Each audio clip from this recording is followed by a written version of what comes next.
Welcome to Storycomic Presents, where we interview amazing storytellers and artists. This is episode 250. I'm your host, Barney Smith of Storycomic.com, and we're excited to have with us the internationally acclaimed and highly talented co-creator behind Blueberry and Pancakes and Barb, the Last Berserker, Dan Abdo. Hey, Barney, thanks so much for having me. Real Yeah. excited to be here. You represent the trifecta of everything that I interview. I interview Vermont artists and authors, children's book artists and creators, and also comic book creators. And you do all three. See? Yeah, see, it's like the pyramid of all previous guests just tip up to the very top is Dan Abdo right at the top. See? Well, downhill's going. We connected through the Kids Comic Unite group. Also, too, serendipitously enough, around that time, it's like the stars were aligning. My daughter brought home the book Barb, the Last Berserker. Read that, and I said, that name looks really familiar. And then I said, that is the same Dan that I've already like virtually met online through the Kids Comic Unite. We read through that book, and to my great happiness and surprise, there is also a second book that just came out, correct? Yeah, that's right. It came out in last October. Right. So So the third book is actually hot off, like right on its heels. The third book is coming out this spring. Spring or the summer. I always get all the release dates mixed up in my head, but third book is coming out soon. Talk to us a little bit about, as we mentioned at the beginning of the show, you're the co-creator. It's you, and you have your best friend growing up, and that you worked at, that you guys got together. You were stuck in the back room in the the high end part of the art department. You started working from there. You guys kind of like hit it off, and you've been basically inseparable ever since, correct? Yeah. So we actually both grew up in Montpelier, and we met at Montpelier High. We met, like as you were saying, in the independent art room, which was like a broom closet that, like, kids who were just like drawing on their own. We had a great art teacher whose name was Barb Austin Hutchins, and she let kids who just wanted to like do their own thing, they could go back there and just draw and make comics and create things. And so we were drawing comics back in high school, and then Jason, he was a year older than me. He ended up going to RISD, and he was like, you got to go. It's so fun. Like, you have to come. So I kind of followed him there, and then we just kind of kept on working together, just never stopped writing and making work together. And after college, we both kind of got into the animation game, and we started like pitching shows. We would like come up with show ideas and pitch those, and had some success there. And kind of just, it's like we're constantly doing new things, like, animation, writing, comics, but like we love working together. So we've just been keeping it up. Right. And also too, for everybody out there, just so Dan and Jason are, yes, you might recognize the name. They are also the ones that made the famed Colace commercial. So I still get messages about the Colace commercial. It's so airing. It's like still on TV. It's so funny. I know, it's a brilliant commercial. See right there. So you guys you jumped into animation, and you did that for a bit. And so was it a natural transition, or was it a very specific transition to say, let's go in to start making some kids books? It was really natural, and in fact, it feels like maybe we should have done it a lot earlier.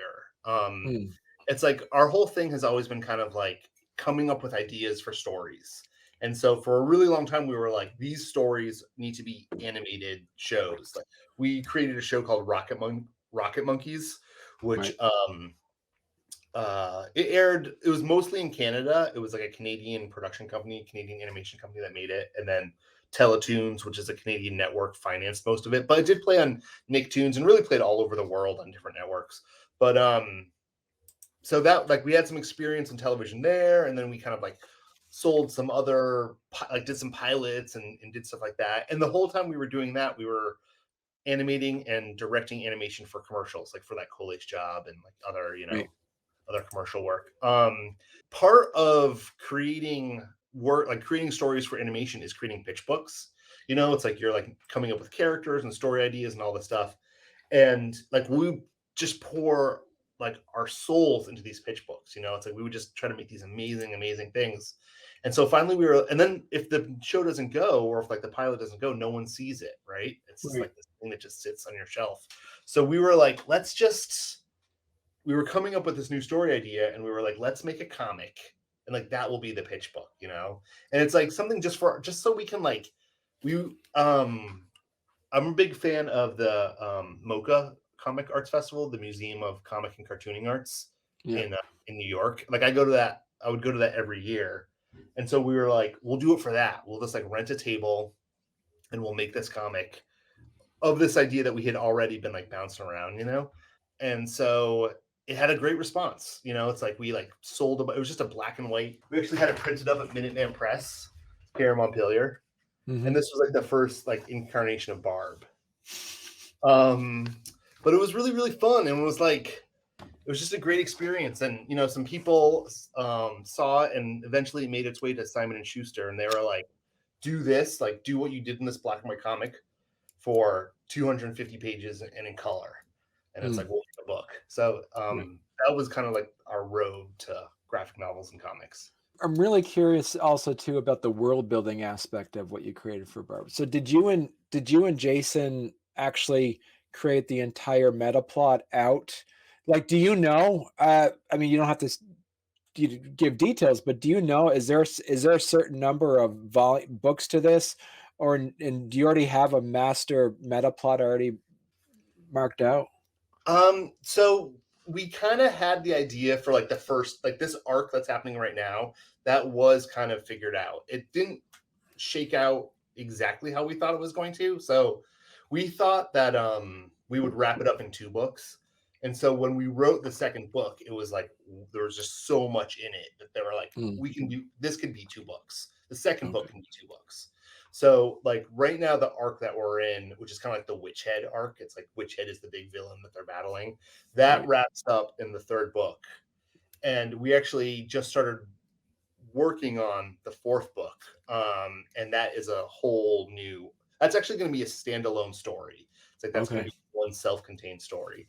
And I think that, but I'm not positive. I'm not sure. It's like, our thinking is like, oh, maybe we can do a couple books that are like self-contained standalone stories, but there is something to, I feel like there's something to like the Barb world that like, it like kind of, it wants to be these like fantasy epics, like it wants to be these like sprawling stories. So I don't know, we'll kind of see what happens, I think.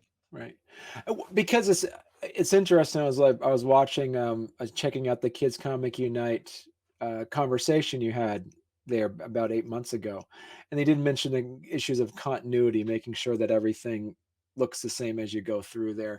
Now, when it comes to that world building aspect, do you have like a developmental editor or somebody that comes in that says, actually, this isn't how this works, or this isn't how the science behind like the snot cannons or something like that? Like, do you actually have people that check the book before it goes to publish like that? So we have like, there's kind of a team of editors. Like we have amazing editors at Simon & Schuster.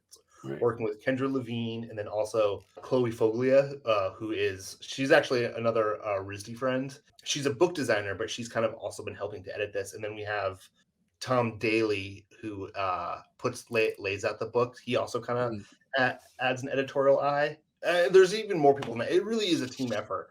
But like, continuity is our enemy. It's like we are not continuity. But like they are like on top of it because kids are on top of it. When the armband is on the wrong thing, or like, 2 books ago we said that like the portal to Shadonia was in this place. It like still needs to be in that place. It's like all that stuff really matters. And I feel like we've gotten a lot better at it. It's like before, kind of like digging into book 4, like I just went through and like read all the books again. So it's like, okay, it's like now I know where, where everything is. And we're really into like maps and diagrams, and like we do a lot of that kind of fun stuff. So it's like we kind of have a nice, we we have a little bit of like a breadcrumb trail that I can go back and like see where everything is. Kids are way smarter today than we were when we were kids at that age. 100%. Like, Totally. is there something we have to actually like get into more in depth of like politics, governments, like laws, like magic systems? Like, how deep do you have to go when you're making like an epic like Barb? Yeah, well, it's definitely like one thing that I've noticed is that like we'll often just like throw out little details here and there, just for fun, just to like kind of create this like rich, like visually interesting and like, an interesting story. But like kids are like, well, like what happened to Patch's eye? Like what happened to Barb's dad? Like what happened? Like it's like they want to know, like they want all these threads to have like Right, to go somewhere. So right, it's like, but I love it too because it's like it just keeps the world just keeps like unraveling. It just keeps getting right, bigger and bigger and bigger. And like one thing that's really fun is like in every book we add a new map, like a new map of a city or a new map of like, and it's just like and like going into those maps, it's like we're filling in all these details and making all this stuff, and it just keeps like getting larger and larger. It's right. it's super fun. Like the third book, we go to Pork Chops town where he grew up, Gettysburg, um, and just like you kind of find out all about like Pork Chop's family and like how like their culture and like it's a really fun world to play in. Like I really Right. love working there. How close or how territorial are you and Jason to the story? Say, for instance, if somebody wanted to say, "Hey, like you say, I want to write a fan fiction of what happened to Barb's grandparents or something along those lines." Is there some level of like with like the publisher could say, "Hey, would you mind if another author wrote a piece of this world, hypothetically speaking?" That's a really good question. I mean, so like people send in their artwork all the time, which I love. I think it's Yeah, so cool. And another thing that has been happening a lot is people are sending in like costumes that they're making. And it's just like I love it. Like the more that people want to play in this world, like I am so into it. And like lots right. of shadow blades, like dads and moms are making shadow blades for their daughters. It's so cool. Or like the tiara, like headband things. Um, I haven't seen anyone like trying to like create some fan fiction, but like I'm gonna go for it. You know what I mean? Like I Right, think that would be great.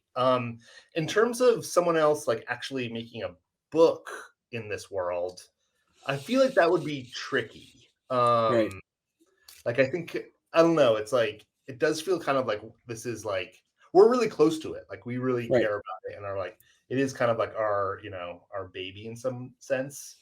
Um, but I don't know. Never say never. It's like who knows? It's like I like the idea for this world. I like it to grow. Like I think that's something that I'm excited about. Like I would always like to keep my eye on it and make sure that like it feels, especially Barb herself. Like I don't want someone writing something for Barb that isn't like in character. Right. Yeah. But like but the more that this world grows and the more people that can enjoy it, I'm like, yeah, let's do it. Right. Now, you released this. I think you first pitched this idea back in 2016, correct? Was the Barb one, or was it Uh the Blueberry and Pancake? Was the 2016 one? I think that was Blueberry and Pancakes. I think Barb was Okay. more like 2019, 2018. Okay. And Right. then the first Barb book came out in 2020. Yeah. And the second one, no, maybe the first one came out in 21 and the second one came out in 22. And the Right. third one's coming out in 23. Because you mentioned you and Jason worked really closely. You basically you write and draw it together. And it takes a very discriminating eye to even kind of tell the difference between the styles because you've two been working together for so long. I think you mentioned in an interview that, maybe like was you draw a better foot than Jason or something like that. Like you guys are like always joking back and forth. Who can draw this better than that? Did you always work close together, like in the same room together, and then, or you've always been working separately, like from a distance? So we used to be right next to each other, shoulder to shoulder. So like Right. when we were both like, so we both lived in Brooklyn for forever, for like I was there for 18 years or something like that. Yeah. And we were animation directors. We are still animation directors for this company called Hornet Inc., which is like kind of Yeah. a cool like boutique animation production house in New York. And so when we were in New York living there, our desks, we were really next to each other. And so then when I went to Vermont and Jason went to New Jersey and we were working remote, we didn't skip a beat. It's like Mm, we're on the phone with each other every day, and it's really all through Google Drive. It's like we're typing in Google Drive. We use Google Slides to like put our artwork up there. And it's nice because it's like I can throw a JPEG up there and then he can take it down and draw on top of it and put it back up there. So it is like this like live right. collaboration that's always happening. So but I mean there are things like sometimes it's like, it is like we do have different, especially I feel like in the writing, sometimes it's more pronounced, but like we'll see it a different way. So it's like he Mm, might write something and I'm like, I think it should be more like this. And then I'll take it and rewrite it or mess with it. And then he'll take that and rewrite it and mess with it. Or, but sometimes too, it's like he'll write something and I'm like, this is like perfect. Let's just go with this, So it is this back and right. forth, but there's really almost no ego in it. It's all like about trying to make something that's going to be funny and cool and exciting and that's going to like emotionally affect our readers. Do you like when you set up like you set up your table and everything, do you actually have them on a webcam and you guys are just like talking to each other, or is it more like a And texting back and forth as you're working? How does it's both. Like usually kind of at the beginning of the day we'll actually call each other and we just have each other on speakerphone, and it's like I'm Okay. just drawing on my monitor here and he's drawing on his monitor and we're just talking and like, what did you watch last night, how was your weekend, and all that, just kind of like at the office. Right. Yeah. And it's also really nice too because it's like drawing comics is kind of this like lonely, like solitary existence. So it's like talking to someone is really nice. I'm Um, just I'm kind of curious about how that conversation went when you said, "Hey, listen, we're gonna move away." Was it like, "Don't worry, we'll still work with each other. Like technology is so much better now." Like, how did that? Because you guys were living together for so long, there must have been yeah, that conversation that would have been, looking at it from like the Dan and Jason. If there was a movie about you, that would be a scene in the movie where the two of you decide to not be together close well, by. totally. No, I totally remember. I was like, well, so what happened was my wife Lindsay and we had been talking about coming back to Vermont for a couple of years. We had like kind of like we're just fantasizing about it and just like really wanted to get out of New York and come back to Vermont. And Yeah. then I had a friend here who was like, "Oh, we have a neighbor. They're going to New Zealand for a year, so they need someone to look after their house. Like, why don't you guys come up and just try it out?" So when I first told Jason, I was like, "It's just for a year. Like, we're just going to try it out." Like we actually have a place in Brooklyn that we're actually in the process of selling now. But I was like, "We're going to keep our place in Brooklyn. It's like we're gonna this is just like we're just gonna see how it feels." And then like of course once we came up we were like, we're never going back. um but it was like, so it did feel kind of like low commitment and like a little bit like it wasn't super scary. um Right. and at that same time Jason was actually moving from, well, no, a couple years before that Jason had moved from Brooklyn to New Jersey. So like even though that's like just across the river, it does kind of feel like it's farther away, it's harder to come into the city. It's like it's like we were kind of like probably seeing each other 4 days a week or 3 days a week in the Right. office. So it's like was kind of like this like natural progression. It's like we both were having families and kids were growing and stuff like that. So Right. From that, when you two physically were separated, how did that adjustment happen for technology wise, and how did that work to be able to share ideas? As you mentioned before, you talk to each other on the phone a bit at the beginning of each day. well, I mean, it's interesting because that was actually me coming to Vermont was actually the real impetus for us to move from animation direction, like solely, pretty much is what we were doing all the time, into books. Oh, Because I was wow. like, Okay. there was part of me like when I first came up to Vermont, like it was before COVID, so it was like I didn't know if the remote thing was gonna fly. So Right. I was like, I need something else. Like I need like like another thing that like can be like an income stream.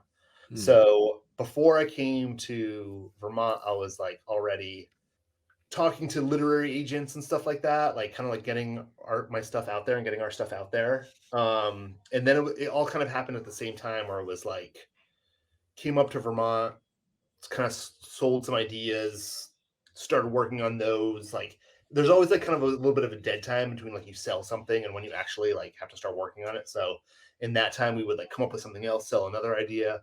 So it kind of feels like it was the move, it was the separation that like was like, oh, we really got to like get this book thing going. And now it's Right. like the book thing is like it's our main focus. Like we love it so much, and it's like I was saying earlier, like it felt like, oh my god, why didn't we do this 10 years ago? It's like it's so direct. There's so many less gatekeepers. It's like you can see kids like pick up your book and read it, which is like totally amazing. It never gets old. Like I love it so much. Like I love Right. talking to kids about the books and like I don't know, it's just a total blast. It's so fun. Right. When you put the book together, how much how much did you have for the background of understanding how storyboarding works and how much did that actually help you with your experience on creating your kids comic?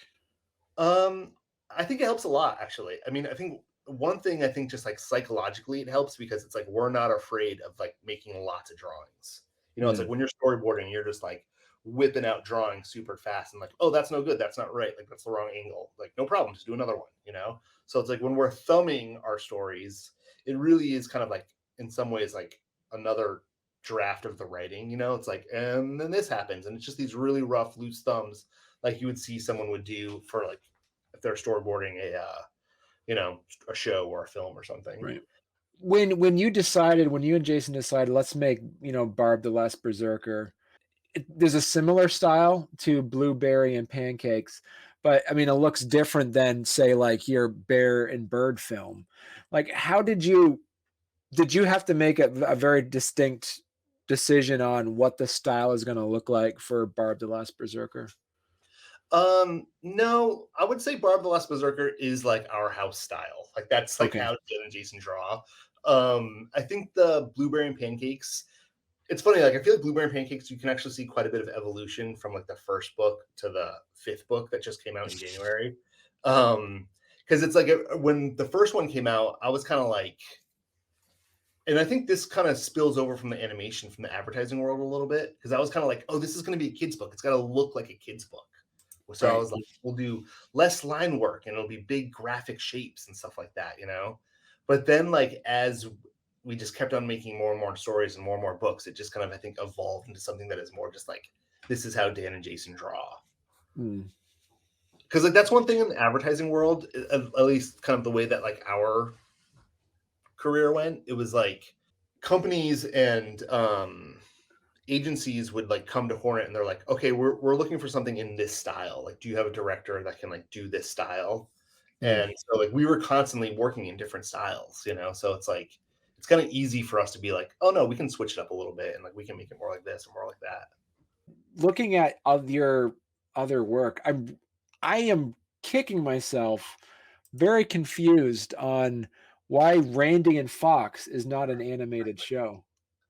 Oh, I'm so glad you got to see Randy and Fox. Yeah, I don't know. I mean, I think Randy and Fox, and you mentioned Bear and Bird earlier too. I think both of Yeah. those like turned into Blueberry and Pancakes, right? It's like there's definitely like has all that like Randy and Fox were constantly like building all this crazy stuff, but like building contraptions and like zip lines, and that's totally Barry and Blueberry and Pancakes. He's like the inventor. He builds a new thing every book. But I'm psyched that you got a chance to see that. That was a blast. We had so much fun working on that. And it's like working in animation, like that's still like in our sights. Like it's still something that we want to do. It's like we love animated stories. The challenge with animation, there's like too many cooks in the kitchen. There's way too many gatekeepers going on, and it's just hard. That's like you said, all the pointed edges just get rounded down. So with that said, it's there is more freedom in the sense of what you can get when you're making a book, but you still have guardrails though, right? When it comes to writing books.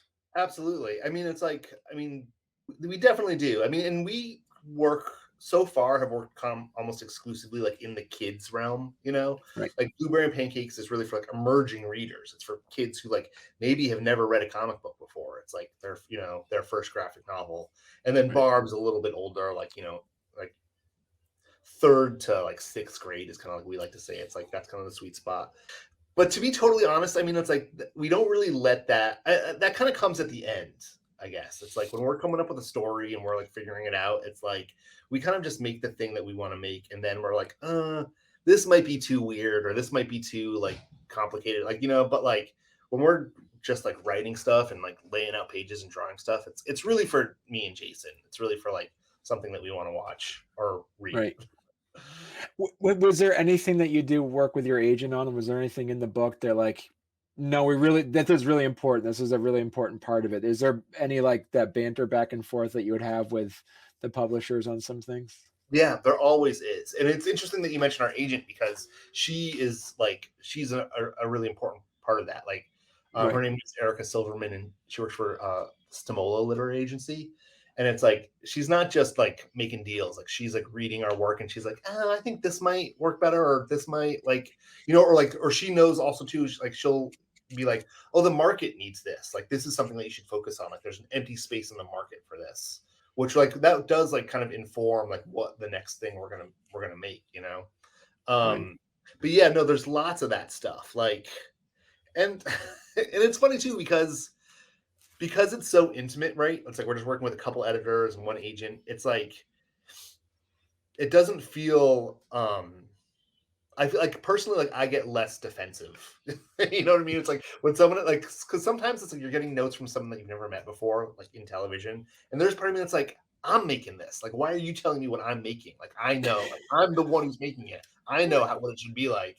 But like when it's just like four people talking, on like a Zoom chat, it's like they're just trying to make it the best thing that it can be. And like I think it's like always good not to be defensive and to like listen to someone and like, but it's easier to not be defensive when it's just people that you know and trust and like, that they get it. Is there anything that is like definitively yours or like definitively Jason's? Like, is there a joke or something or a writing style or something in there that the people that know you two saying, oh yeah, that was totally Dan. That's a Dan thing right there. I don't know.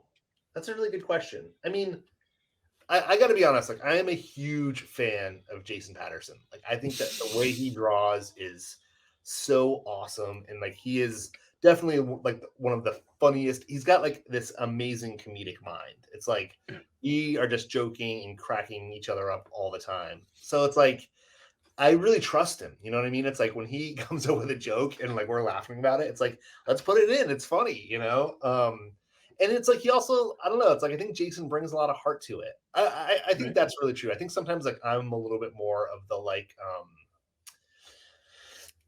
big conceptual, like, oh, this is gonna be this like, I don't know, we're working on a story right now, and it's like I really want it to be about like dads and sons and all these complicated feelings between dads and sons. And Jason's like, yeah, but like the dad's really doing his best. Like Jason brings a lot of like optimism and heart to it, and like it's like it's really important. Like I think it's a real balance. It's like it's great. It's a really real partnership.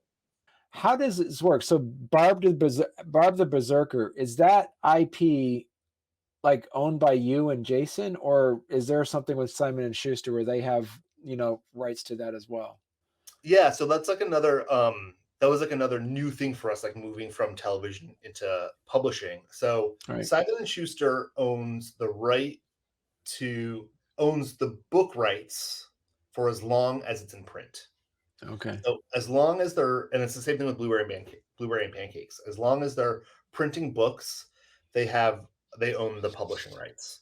But we own the IP and we own all the motion rights, all the stage rights, all games, all that stuff. So it's like, and like there has been like some, interest from like, animation and stuff like that, which is exciting. So it's like we're able to talk about that and like and kind of explore that side of it while still doing the publishing stuff, like that not being affected. You've been very successful in publishing a book. Has there ever been any like passion projects that you and Jason have that you might think, you know what, it's 2023, we could probably self-publish if we so choose, but you have a really good agent. You wouldn't do that anyway then, would you? No, we definitely would. I mean, that's like Yeah. how, it's like we're working on a thing right now that, we definitely want Erica to take out and to sell. But like, if Right. she does, like, we'll just make it. Like, at least we'll make like part of it, and Right. do the same thing that we did with Barb, like go to Comic Cons and comic book festivals and just get it out there, because it's like, I mean, why not? At least it's like, then, it's not that much of an investment. You know what I mean? Right. It's like, a couple months, couple $100, print up some comic Right. books, like, and get it out there. So, no, I think like the self-publishing, I mean, my whole career has all been about making something. It's like, we've done lots of like asking permission and like pitching ideas, and sometimes that goes, but like when you make something and like put it out into the world, somebody responds to it. Like, it might not be the thing that you like, might not be like the home run that you're hoping, but it's like somebody is gonna, I Right. don't know. I feel like that's definitely the way to go. How do you make that balance between this is a story I really want to tell, or this is a story I think that's really going to sell? How do you balance that? Yeah, it is. It is a balance. I mean, it is like, like, there is part of me that wants to do the like the Dan and Jason version of Breaking Bad, the like, let's do a story about a villain who doesn't learn anything. um, but it's like, but I feel like that's going to be, it's like, I need a much larger nest egg. Like, I need a much larger, cushion to like do that kind of experiment. So it's like, that's really what it is. It's like, yes, we have to keep on selling things, and we have to keep on like, making something out there that people want to read. But hopefully eventually it's like, we will be in a position where we can just experiment and like try things. And I would love to do stuff like for adults, like grown-up stuff, Right. like, definitely. And some stuff that's coming up is going to be still for kids, but is going to be like aesthetically darker. Like, we're kind of like going into like a more like Halloweeny, like creepy vibe, which I think will be really fun. Right. So it's like, there's, yeah, lots to explore and play around with. Because you're artist and you're a writer. Is there anything that you would actually just, do you always see yourself illustrating your own work, or would you ever be in a position where you would illustrate somebody else's work or write something that somebody else would illustrate? So we just illustrated this book called Tiny Spoon versus Little Fork. Okay. And so this is the first thing that we've done that we didn't write. So it was written by Constance Lombardo, who's this really great author. And yeah, it's just this like, and it's really like I mean, it's like almost like a children's book for like babies, like toddlers.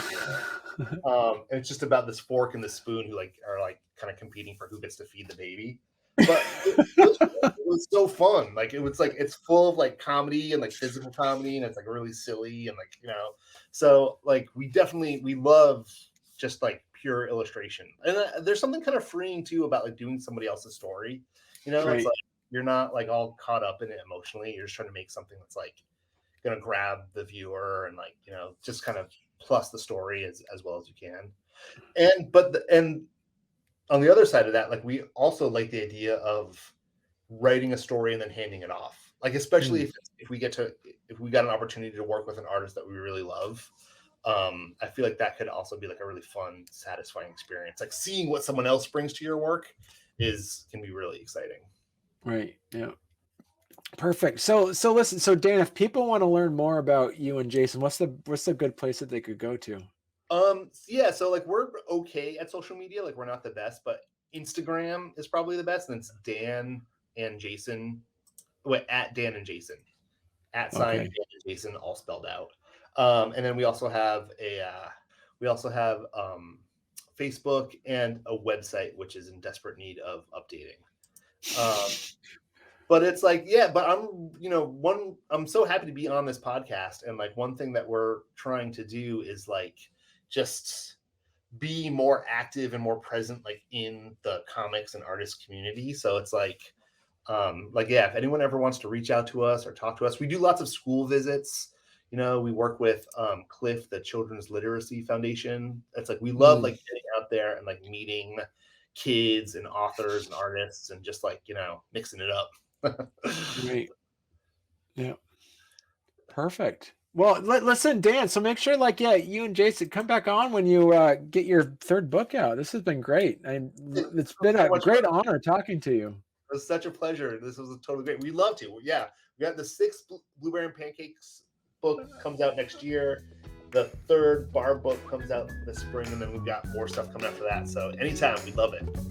Perfect. All right. Thank you. Okay, thanks so much.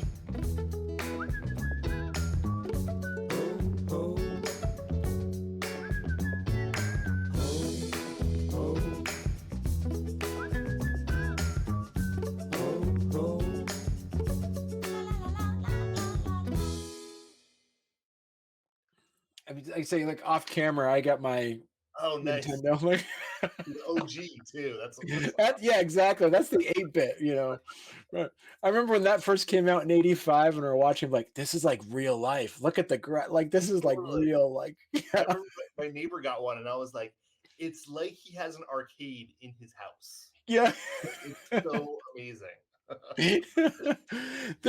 And so I guess I was reading something either from Wired magazine or something. I can't remember where it was, or BuzzFeed. They was talking about that actually blowing on the cartridge didn't do anything. Yeah, I mean, I guess that's probably the truth, but part of me doesn't believe it. I 'Cause know. It's like, I feel like so often it would, right.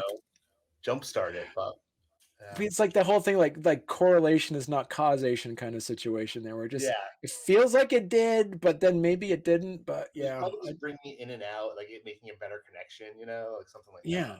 Because the idea was like there was dust in there, and Yeah, that's what probably happened. But man, that's weird. Yeah, I am looking forward to seeing what Gen Xers are going to be like, being like the oldest generation alive. Like, what's the nursing homes going to look like? It's just going to be a bunch of, you know, like the oldies, like this old Nirvana picture. t-shirts. Like, I Yeah, don't, yeah, totally. Yeah, I know. It's funny. I feel like there is something about like the Gen X generation that is like we're like opinionated. It's like everyone like I feel like everyone in our generation is like they know what they like and they know have opinions about what's good and what's bad and all this stuff. But there's yeah. also something that's a little bit like not gonna get too involved, like not gonna like cause a fuss. You Yeah. know, um, I don't know. It's But interesting. there's just like dismissive attitude. Like, we're really passionate about ideas, but like, it's like, but you know what? You do what you want to do. Like, it's Yeah, like, you live your life, do whatever you. I'll live my life. You listen to your crappy music. I'll listen to my cool music. It's like I had like, when we were in college, I remember just like, I was the one guy that would listen to the Spice Girls all the time, and everybody else would listen to like YouTube and like Oasis, or like, Nirvana.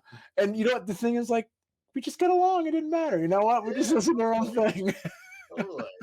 Yeah, And maybe it comes down to also being that first generation that got to listen to music by yourself, like the headphones. There's got to be something along the lines of like, we're the headphones generation. Like, that's a really good point. Yeah. like, Oh, there's got to be something about that.